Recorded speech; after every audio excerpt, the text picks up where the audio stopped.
Hello dear students, welcome to let's crack ইট।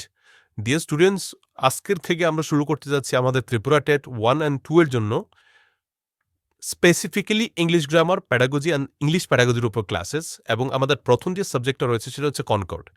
আজকের ক্লাসে আমরা কথা বলবো কনকর্ড নিয়ে একদম ডিটেইলে। ফার্স্ট অফ অল, এই ক্লাসটা তোমরা যারা টেটের প্রিপারেশন করছো বা সিটেটের প্রিপারেশন করছো বা অন্য যে কোনো পরীক্ষা হোক যেখানে কনকর্ড রয়েছে, ইংলিশ গ্রামার রয়েছে, সেখানে কিন্তু এই টপিকটা ইকুয়ালি ইম্পর্টেন্ট। যেমন এসএসসি পরীক্ষা হতে পারে, ডব্লিউবিসিএস হতে পারে, banking, UPSC, for each and every exam. So এই যে ক্লাসটা রয়েছে সেখানে তোমরা কি পাচ্ছ? ক্রিস্টাল ক্লিয়ার রুলস, অনেকগুলো রুলস পাচ্ছ এবং সেগুলি ক্রিস্টাল ক্লিয়ার। এবং এগুলি আমি তোমাদেরকে আজকে ফাউন্ডেশন দিয়ে দিচ্ছি। প্রয়োজন অনুসারে আমরা এই ক্লাসটা আবার ইন শর্টে করব, কিন্তু যেহেতু আজকে প্রথম ক্লাস তোমাদের অনেক প্রশ্ন থাকবে, সেই প্রশ্নগুলির আনসারও আমি ক্লাসেই করার চেষ্টা করব। So crystal clear rules and zero confusion examples, অনেকগুলি এক্সাম্পলস থাকবে। অ্যান্ড মোস্ট ইম্পর্টেন্টলি এক্সাম প্র্যাপস, মানে যেই যে টপিকগুলি থেকে এক্সামে কোশ্চেন আসে সেইভাবেই কিন্তু আমাদের পিডিএফটা ডিজাইন করা। সো এই পিডিএফটা তোমাদেরকে আমি দিয়ে দেবো, তোমরা সেটা ডাউনলোড করে প্রিন্ট করে নেবে বা তোমরা সেটা সফট কপি রেখে দেবে। সো ফার্স্ট অফ অল আমরা বুঝবো যে part 1 the foundation. So foundation আমরা কি দেবো? What is concord? So concord মানে কি? কনকর্ড মানে হচ্ছে কনকর্ড অর এগ্রিমেন্ট। কনকর্ড যে শব্দটার অর্থ হচ্ছে এগ্রিমেন্ট। এবার সেটা কিসের agreement? Means the subject and the verb of a sentence must match each other in number and sometimes in person. বলছে প্রত্যেকটা সেন্টেন্সে আমরা জানি একটা সাবজেক্ট অ্যান্ড একটা ভার্ব থাকে। যারা এই যে পার্টটা জানো তোমরা স্কিপ করতে পারো, কিন্তু যারা জানো না আমি বলবো তোমরা রিভাইজ করে নাও বা জেনে নাও। সো কনকর্ড মানে হচ্ছে একটা এগ্রিমেন্ট বা চুক্তি। সেটা কিসের মধ্যে হয়? আমরা জানি প্রত্যেকটা সেন্টেন্সের মধ্যে একটা subject and verb must be থাকতে লাগবে। কিছু কিছু ক্ষেত্রে আমরা জানি যে সাবজেক্টটা হয়তো উজ্জ্ব থাকতে পারে বা ইনভিজিবল থাকতে পারে, সেক্ষেত্রে শুধু ভার্বটা দেখা যায়, যেমন গো। তো এখানে সাবজেক্ট নেই, ইউ গো, এরকম টাইপের হয়। তো সেই ক্ষেত্রে আমরা দেখি কি প্রত্যেকটা সেন্টেন্সই সাবজেক্ট এন্ড ভার্বের মধ্যে একটা কোঅর্ডিনেশন বা একটা এগ্রিমেন্ট থাকবে, একটা চুক্তি থাকবে। এবার কিসের উপর ভিত্তি করে সেই চুক্তিটা হয়? সেটা হচ্ছে যদি কোনো একটা সেন্টেন্সে সাবজেক্টটা যদি সিঙ্গুলার হয় বা সিঙ্গুলার নাম্বার হয় বা প্লুরাল নাম্বার হয়, সাবজেক্টটা দুরকম নাম্বারে হতে পারে, একবচন বা বহুবচন, তো সেক্ষেত্রে ভার্বটাও কিন্তু সেইভাবে পাল্টাবে। কিছু কিছু ক্ষেত্রে দেখা যায় কি আমাদেরকে পার্সনের উপরও ধ্যান রাখতে হয়, সেই অনুযায়ী আমাদেরকে ভাবটা বসাতে হয়। এবার কথাটা যতটুকু সোজা লাগছে, ব্যাপারটা কিন্তু তত সোজা নয়। কারণ কি, আমাদেরকে পরীক্ষায় এরকম এরকম কোশ্চেন দেবে যেখানে আমাদেরকে হয়তোবা সেখানে ট্রাই করে ওরা দেখার জন্য অ্যাকচুয়ালি আমরা টপিকটা ভালো করে জানি কিনা। So golden rule is singular subject takes singular verb and plural subject takes plural verb. এবার কিছু কিছু ক্ষেত্রে দেখা যায় verb ends with S or ES, present টেন্সের কথা বলা হচ্ছে, যেমন গোজ। তো কিছু কিছু ক্ষেত্রে আমরা কি দেখি, যে ভার্ব যখন এস বা ইএস এর সঙ্গে এন্ড হয়, সেটা অ্যাকচুয়ালি প্রেজেন্ট সিম্পল টেন্সে থাকে। প্রেজেন্ট সিম্পল টেন্সে যখন সাধারণত আমরা কোনো কথা বলি যেটা আমরা করতে বলো একদম বর্তমানের কথা বলছি, তো সেক্ষেত্রে আমরা এস বা ইএস কে ইউজ করি। যেমন হি গোজ টু স্কুল এভরিডে, যেমন কোনো একটা কাজ নিত্যদিনে হয়, তো সেই ক্ষেত্রে আমরা কি করি?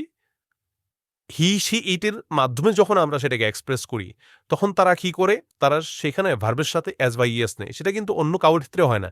যেমন আমি প্রত্যেকদিন স্কুলে যাই, তো আই গোজ হবে না। তুমি প্রত্যেকদিন স্কুলে যাও, ইউ গোজ হবে না। সেটা কিন্তু হয় না। কিন্তু দেখা যায় যে সাধারণ কথাগুলি রয়েছে, সেই ক্ষেত্রে যদি সাবজেক্ট হি সি ইট থাকে বা কোনো ব্যক্তি বস্তু স্থান বা প্রাণীর নাম থাকে, তখন কিন্তু ভার্বের সঙ্গে এস বা ইএস লাগে। সো এখানে নিয়মটা হচ্ছে থার্ড পারসন সিঙ্গুলার হতে পারে। সাবজেক্ট যদি থার্ড পারসন সিঙ্গুলার হয়, তখন ভার্বের সাথে, ঠিক আছে, ভার্বের সাথে এস বা ইএস লাগবে। কিন্তু বুঝতে হবে যে এখানে আমার সেন্টেন্সটা কোনখানে রয়েছে বা সেন্টেন্সটার দ্বারা কি বোঝানো হচ্ছে। কোনো একটা কাজ প্রতিনিয়ত বা প্রতিদিন হচ্ছে এরকম বোঝাচ্ছে বা এরকম সেন্স আসছে কিনা।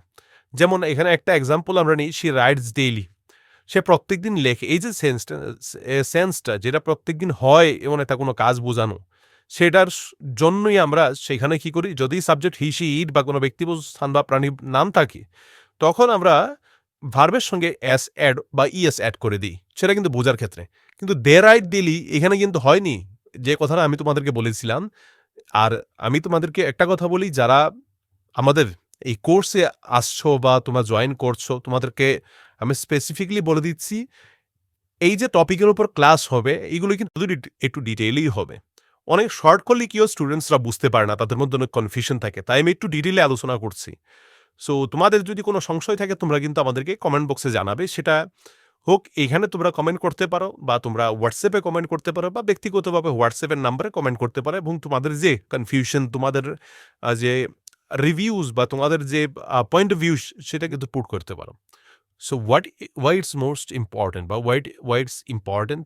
Almost every competitive exam includes question based on traps where subjects are hidden. মানে বেশিরভাগ পরীক্ষার মধ্যে দেখি কি আমরা এমন কিছু সাবজেক্টস অ্যাড করা হয় যেগুলো হিডেন থাকে এবং সেগুলি মিসলিডিংও হয়, মানে আমাদেরকে ভুল পথে ধাবিত করে। অ্যান্ড সেপারেটেড ফ্রম ভার্বস, কিছু কিছু ক্ষেত্রে দেখা যায় সাবজেক্টকে ভাব থেকে সেপারেট করে দেওয়া হয়। সেক্ষেত্রে আমাদের অনেক জায়গায় ভুল হয়, আমরা বুঝতে পারি না অ্যাকচুয়ালি সাবজেক্টটা কোনটা। তো এই কারণেই আমরা এখানে আছি যেন আমরা একটু ভালো করে বুঝতে পারি। পার্ট 2 কি বলছে? The complete rule set. এখানে আমরা রুল সেট পাবো। আজকে আমি 30 রুলস নিয়েছি। এগুলো তোমাদের সঙ্গে একটু আলোচনা করি। তারপর তোমাদের পয়েন্ট অফ ভিউ শুনবো। তোমাদের প্রত্যেকের এটা জাস্ট একটা ডেমো ক্লাস। তো যারা যারা এই ক্লাসটা এনজয় করছো তোমাদের সবাইকেই বলছি this is a demo class. Just to make you understand that কিভাবে হয়, কোনখানে হয়, কিভাবে তোমরা সেটাকে অ্যাক্সেস করতে পারছো, তোমাদের কোনো সমস্যা হচ্ছে কিনা সেই সম্পূর্ণ ব্যাপারটা আমি দেখব। এবং সুন সেটার আমরা প্রিমিয়াম থেকে প্রিমিয়াম ভার্জন নিয়ে আসবো, এবং প্রত্যেকটা রুল, প্রত্যেকটা কিছুর উপর আমরা ডিটেইলে আলোচনা রাখবো, এবং এগুলি তোমরা ইজিলি অ্যাক্সেস করতে পারবে, এবং প্রত্যেকটা ক্লাসের পরে সেটার উপর ভিত্তি করে কিন্তু আমাদের টেস্টও হবে। তো সাবজেক্ট ভার্ব এগ্রিমেন্টের যে বেসিক রুলটা সেটা হচ্ছে the verb always exist with the true subject. মানে ভার্ব যেটা থাকে সেন্টেন্সে সেটা সবসময় ট্রু সাবজেক্ট। একটা সেন্টেন্সে দেখা যাবে অনেক সময় যে মেইন সাবজেক্ট ছাড়াও আরো সাবজেক্ট থাকতে পারে। সেক্ষেত্রে আমাদেরকে ট্রু সাবজেক্ট কোনটা আছে সেটা চিনতে হবে। যদি আমরা সেটা সমাপ্ত না করতে না পারি তাহলে কিন্তু আমাদের ভুল হয়ে যাবে। Not with extra words around ইট। কিছু কিছু ক্ষেত্রে দেখা যাবে সাবজেক্টের সঙ্গে কিছু ওয়ার্ড থাকবে যেগুলিকে বলা হয় সাবজেক্ট কমপ্লিমেন্ট।